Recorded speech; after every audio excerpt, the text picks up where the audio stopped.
Bonjour tout le monde, j'espère que vous allez bien. Mon nom c'est Estelle. Aujourd'hui pour cette vidéo, je me suis dit que j'allais vous montrer comment je fais mon maquillage avec un masque. En plus, je travaille dans un centre hospitalier, donc je porte toujours un masque de procédure ou régulièrement un masque N95 et en ce moment, tout le monde doit porter un masque, donc c'est toujours d'actualité. Si ça vous intéresse, restez là. Au passage, laissez-moi un like, abonnez-vous parce que on a du plaisir sur ma chaîne. Je vous conseille pas de taper ça sur Google, chaîne du plaisir, parce que je pense pas que ce soit ma face qui arrive en premier. Je te le promets, papa. Donc, sans plus tarder, on se lance dans la vidéo. Let's go!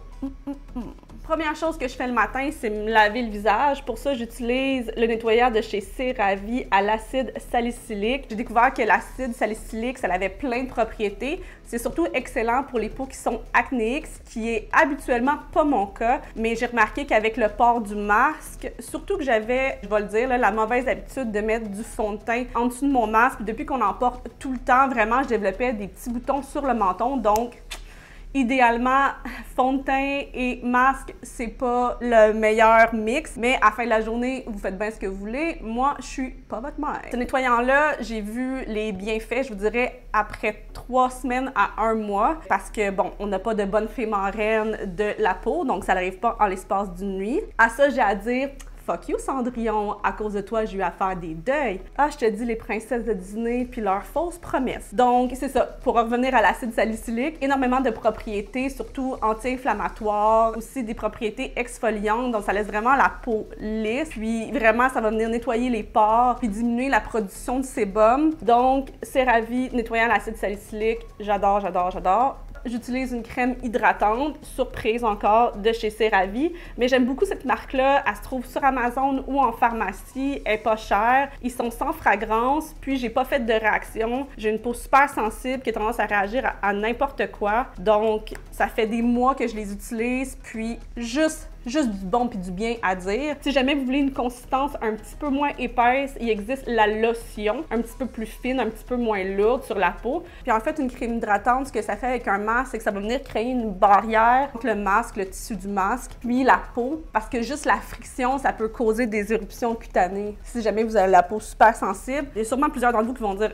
moi, le masque, ça me fait crissement rien. Puis il y a des gens qui sont comme moi, l'arrivée du masque, ça l'a fucké ma peau. C'est normal, ça dépend de votre degré de sensibilité. Mais moi, clairement, depuis qu'on porte le masque tout le temps, surtout le N95, dès que je mets ce masque-là, je me mets à morver. C'est dégueulasse. En plus, pour ceux qui travaillent en santé, tu sais, quand tu mets ton N95, il faut l'enlever dans à peu près 6 heures. C'est super étanche, donc rien pour aider à pas avoir de boutons parce que justement, un environnement où tu as de la friction du masque, de la morve, de l'humidité, tout ça, c'est super propice à une éruption cutanée. Si à ce moment-ci de la vidéo, vous venez de régurgiter, c'est normal parce que l'addition de tous ces mots-là, c'est ça que ça génère.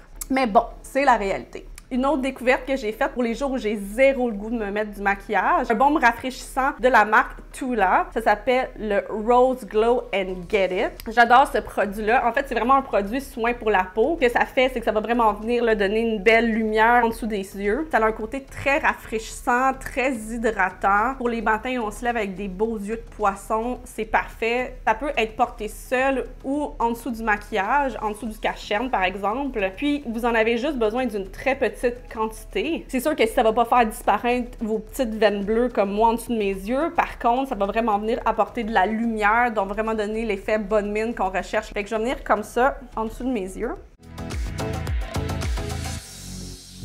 Des fois, j'en mets aussi en dessous de mes sourcils.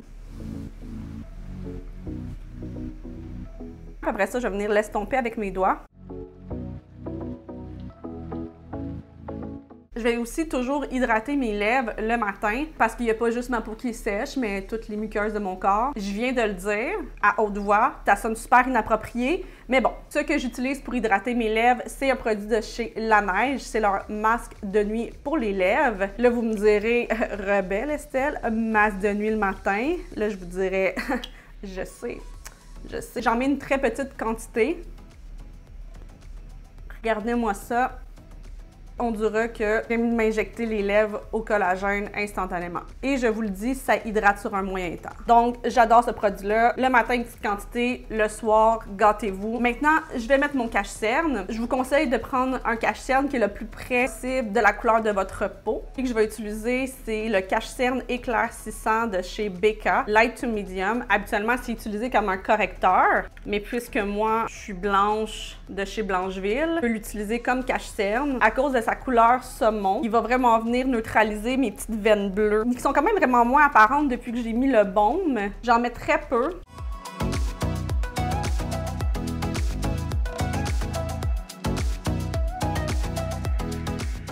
C'est vraiment un produit qui est crémeux, donc moi, pour le dessous de mes yeux qui est ultra sec, c'est parfait. C'est sûr que c'est un maquillage vraiment plus léger, on va se le dire. Puis après ça, je vais venir tapoter avec mes doigts.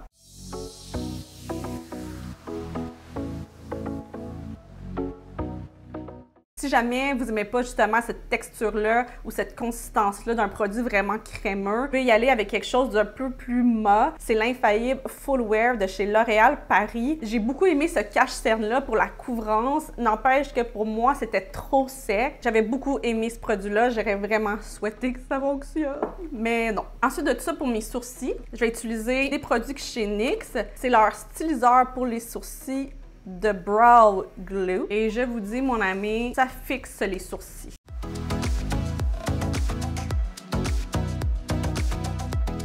Le produit performe vraiment bien, il tient vraiment mes poils en place. Mais par contre, la petite brosse, c'est pas ma préférée. Ça peut laisser des petits filaments de produit. C'est juste qu'après ça, je vais venir repasser avec une petite brosse comme ça pour enlever l'excès de produit et ça me va. Mais ça se peut que vous, ce soit quelque chose qui vous dérange. Pendant que ça sèche, je vais venir mettre une base pour mes fards à paupières de chez Too Faced, ma 24 Hour Shadow Insurance.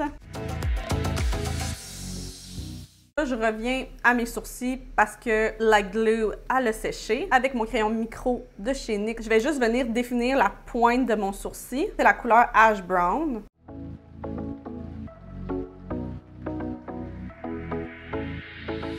Venir avec un autre produit de chez NYX qui est assez récent, c'est leur feutre pour les sourcils, dans la même couleur, Ash Brown. Puis je vais venir simuler des poils, remplir un peu, parce qu'il y a vraiment des endroits de mon sourcil qui manquent de poils, c'est un peu plus clairsemé.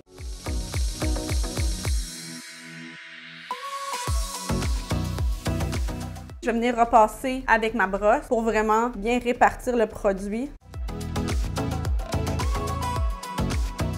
Comme fard à paupières, je vais venir utiliser la palette de chez NYX Ultimate. J'adore la sélection de couleurs. Je trouve qu'il y a vraiment une panoplie de looks que vous pouvez faire avec cette palette-là. Donc, dans le creux de ma paupière, je vais commencer par cette couleur-ci. Avec mon pinceau de chez Real Technique Essential Crease Brush. Puis là, vous allez me dire, Estelle, t'as les joues rouges. Puis là, je vais vous répondre, oui, je sais. Quand je parle à une caméra dans mon sol, je deviens les joues rouges. C'est comme ça, c'est la vie. Quand j'étais jeune, il faut que je le dise, est-ce que ça me gossait? Parce que peu importe l'émotion que je ressens, la frustration, la gêne, du stress, peu importe. Je deviens les joues rouges, puis j'ai tendance à plaquer dans le cou. Puis il était comme, Estelle, t'es rouge. Là, je suis comme, da. Je suis vraiment la première au courant quand ça l'arrive, parce que je le sens, j'ai l'impression qu'on m'a jeté de l'essence d'en face, puis qu'on est en train de l'allumer. Donc, merci de le pointer. Mais bon, maintenant, je l'ai accepté, je m'en fous. Il y a des choses pires que ça dans la vie, comme la famine, la guerre. Si les Américains ont été capables de survivre à Trump, les gens d'Internet vont être capables de survivre à ma face rouge. Maintenant, dans le coin externe de mon œil, je prends ce brun chaud-là qui est un petit peu plus foncé avec mon petit pinceau de chez MAC, le 221S.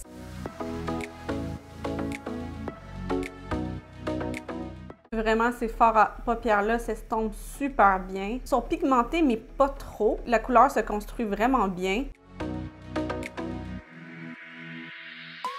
Maintenant que cette couleur-là, c'est mon affaire, je vais venir prendre la couleur ici, qui est comme un champagne. Je vais vous montrer. Donc, je vais prendre mon pinceau de chez Bodyography, mon Flat Shader. Je vais venir l'appliquer partout sur ma paupière. Pour l'application plus précise, je vais prendre un pinceau à maquillage, surtout pour le coin interne, par exemple. Puis moi, je monte toujours la couleur un tout petit peu plus haut, juste parce que je veux que mes yeux aient l'air plus grands. Je vais toujours revenir prendre du produit avec mon doigt. Je vais revenir tapoter au centre, juste pour vraiment venir déposer le plus de couleurs possible. Parce que tant qu'à en mettre, je veux que ça paraisse. En dessous de mon sourcil, je vais venir mettre cette couleur-là crème, juste pour dire que je fais un petit point de lumière, juste en dessous. Puis je viens toujours réestomper, juste pour pas que ça fasse une ligne. Honnêtement, pour les fards à paupières, vous pourriez arrêter ça là, mais moi, j'ai vraiment le goût de mettre liste de couleurs. En fait, ce mauve-là crie mon nom. Je le trouve tellement beau. J'ai le goût de l'utiliser. Je vais prendre mon pinceau de chez Colourpop, mon E3, puis je vais venir le mettre à la racine de mes cils. Puisque j'ai le goût de faire une ligne de eyeliner, mais diffuse. Si, en général, vous trouvez que faire un trait de eyeliner avec la petite aile, la petite wing sur le côté, ça vous rend malade, puis ça vous fait décompenser. Ça, c'est un bon truc pour vous simplifier la vie. Donc, la seule chose que je fais pour le moment, c'est de venir appliquer le mauve à la racine de mes cils. Comme vous pouvez voir, j'ai pas fait le trait le plus précis, mais on s'en sac. Je vais venir l'estomper avec mon Sigma E30, venir repasser par-dessus pour la rendre plus diffuse. Regardez, c'est vraiment beau. Mais ensuite de ça, je viens quand même remettre du mauve pour qu'à la racine des cils, la couleur soit vraiment plus vibrante, puis qu'après ça, elle se dégrade.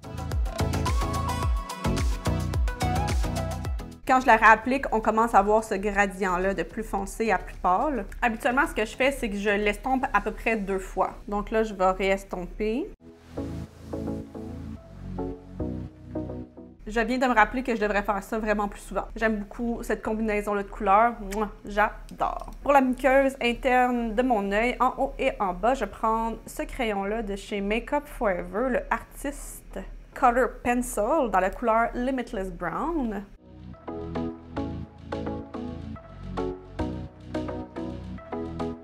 À la racine de mes cils, je vais revenir mettre le brun chaud qu'on avait mis dans le coin externe de l'œil.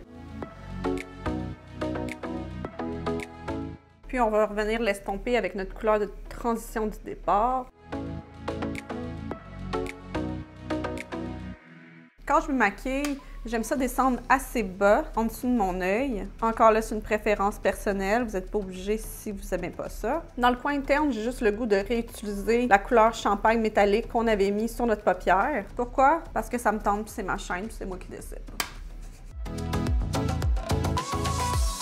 Je vais recourber mes sourcils, important. Comme mascara, je vais prendre le Voluminous Lash Paradise de L'Oréal Hydrofuge. Si jamais vous remarquez qu'avec votre masque, vous avez énormément de transfert de mascara en dessous de votre œil, je vous conseille vraiment un mascara Hydrofuge parce qu'il y a une partie de notre expiration qui est chargée d'eau. Donc, quand on porte un masque, surtout un masque de procédure comme ça, c'est pas parfaitement étanche. Il y a une partie de l'air qu'on expire qui va monter vers le haut. Souvent, ça va venir vraiment rendre plus humide la partie en dessous des yeux. Donc, si vos cils avec un mascara régulier viennent toucher le dessous de vos yeux qui est humide, il va avoir un transfert. Donc, vous allez vous ramasser avec des yeux un peu au beurre noir. Moi, j'adore celui-ci. Il fonctionne super bien. Il donne énormément de volume à mes petits cils. Puis, il est noir, mon ami. Noir. J'aime aussi beaucoup la brosse de ce mascara-là. Je trouve qu'il agrève bien mes cils. Regardez-moi ça. C'est incroyable de où on est parti puis où on est rendu. Donc, si je mets mon masque, ça donne ça.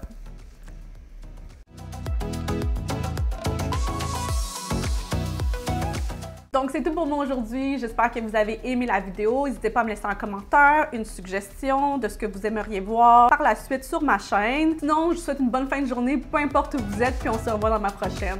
Ciao!